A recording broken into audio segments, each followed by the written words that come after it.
ফজরের নামাজের 9টি উপকারিতা আল্লাহর হাবিব সাল্লাল্লাহু আলাইহি ওয়াসাল্লাম বলেছেন। এই 9টি উপকারিতা এত বিশাল, যদি কোনো ব্যক্তি ফজরের নামাজ আদায় করে জামায়াতের সাথে, আল্লাহ তাআলা তাকে মুনাফিকি থেকে মুক্ত করে দেন। সুবহানাল্লাহ পড়েন।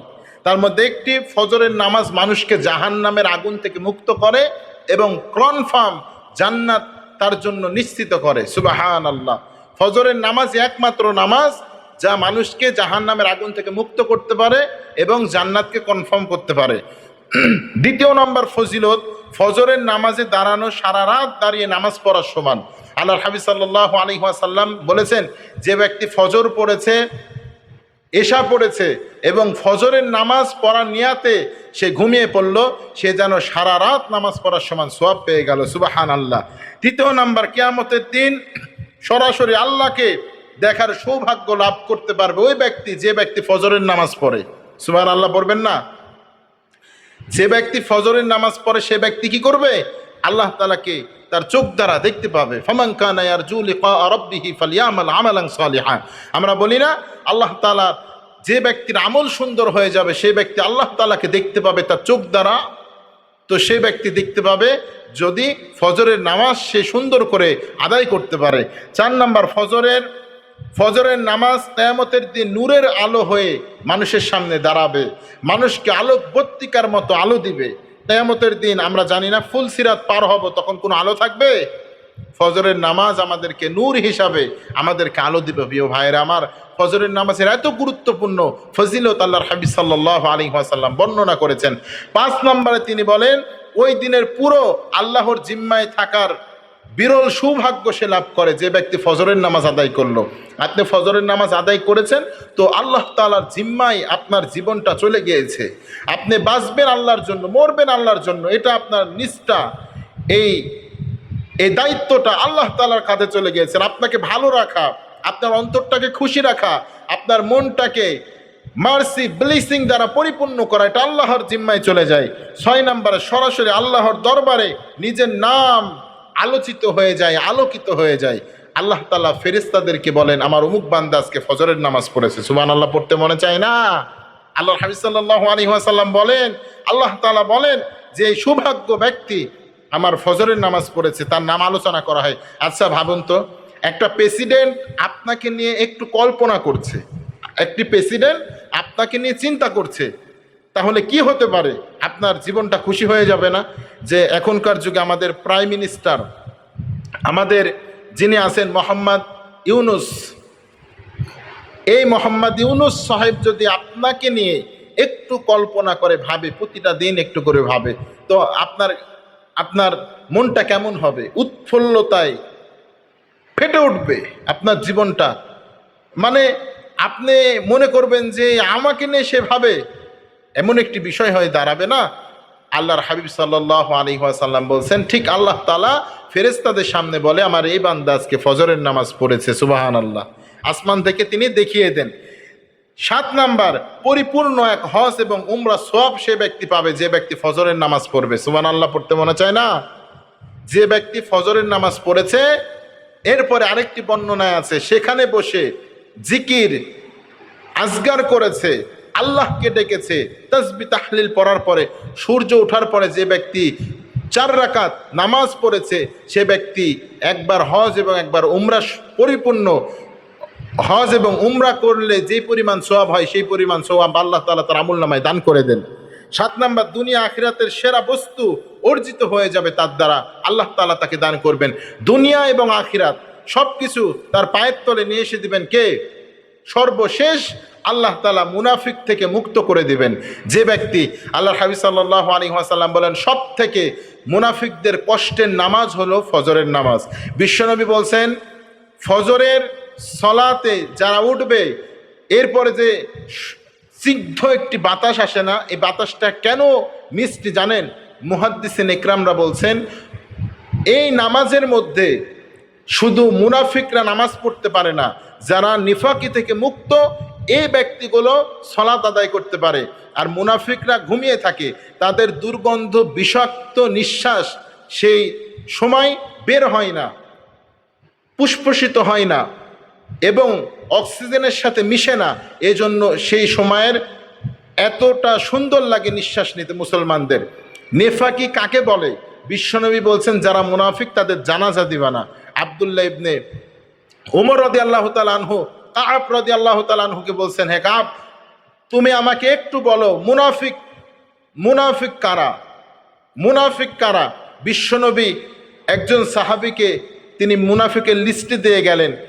তো উমর রাদিয়াল্লাহু তাআলা আনহু তার পিছনে লেগেছিলেন বিশ্বনবীর মৃত্যুর পরে, যে মুনাফিক কারা? মুনাফিক আমি কি? উমরও কি মুনাফিক? আমি কি মুনাফিক হয়ে গিয়েছি?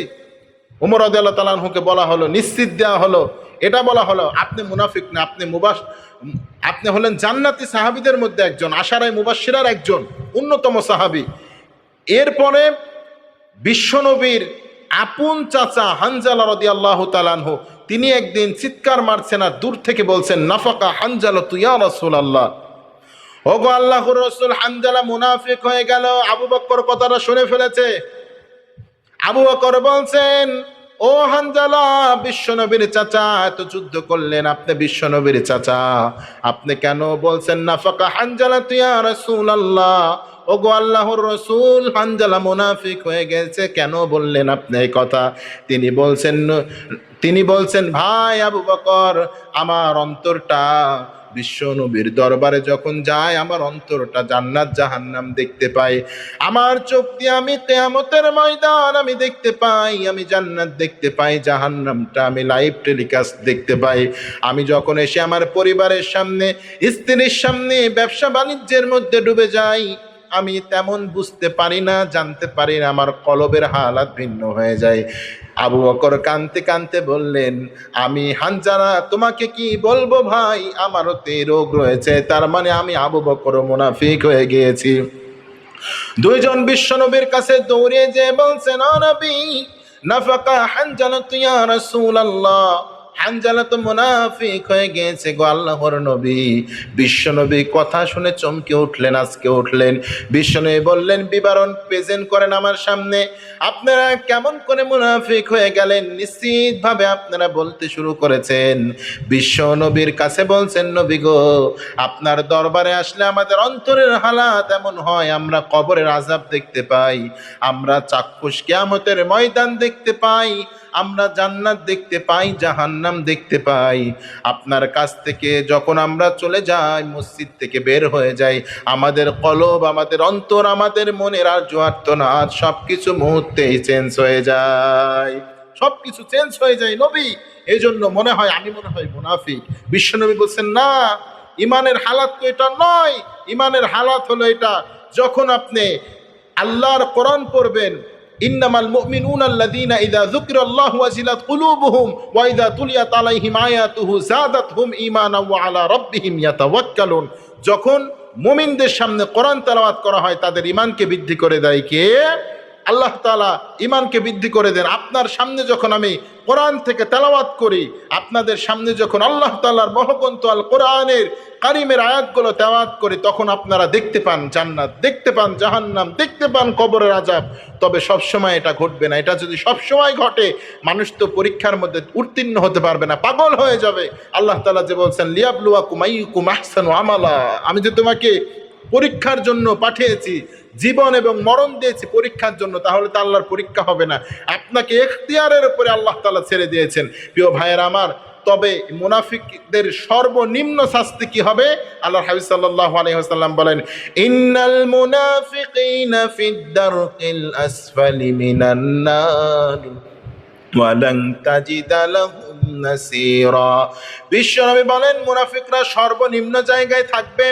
যেমন আব্দুল্লাহ ইবনে উবাই বিন সুলুলের জানাজায় বিশ্বনবী, আব্দুল্লাহ ইবনে সুলুলের সন্তান এসে বলছেন, নবী, আপনি একটি জুব্বা আপনার শরীর থেকে দেন, আমার বাবা বলেছেন মৃত্যুর পরে আপনার জুব্বা দিয়ে কাফন বানাতে। বিশ্বনবী দিয়ে দিলেন।